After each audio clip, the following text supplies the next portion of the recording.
Hello friends, இன்றைக்கு இந்த வீடியோவில் அரசு ஊழியர்களுக்கு மீண்டும் பழைய ஓய்வூதியம் வழங்குவது குறித்து ஒரு முக்கியமான தகவல் வெளியாகிருக்கு.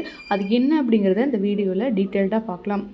கடந்த 2003ஆம் ஆண்டு பழைய ஓய்வூதிய திட்டம் நீக்கப்பட்டு புதிய ஒருங்கிணைந்த ஓய்வூதிய திட்டம் கொண்டு வரப்பட்டது.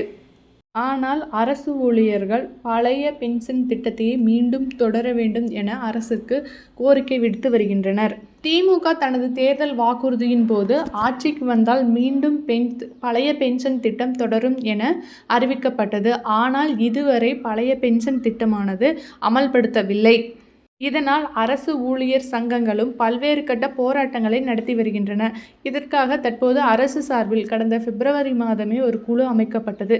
தற்போது செப்டம்பர் 1ஆம் தேதி மற்றும் 8ஆம் தேதியும் கருத்து கேட்பு கூட்டம் நடைபெற இருக்கிறது.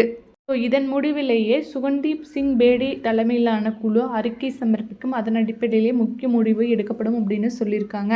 பழைய பென்ஷன் திட்டத்தை செயல்படுத்துவது அரசுக்கு அதிகம் செலவு பிடிக்கும் என்பதால் அரசு அதற்கான வருவாயை ஆராய வேண்டும் எனவும் கோரிக்கை விடுக்கப்பட்டுள்ளது. 2026 சட்டமன்ற தேர்தல்கள் நெருங்குவதால் ஸ்டாலின் அரசு விரைவில் ஊழியர்களுக்கு நல்ல செய்தியை அறிவிக்கும் எனவும் எதிர்பார்க்கப்படுகிறது.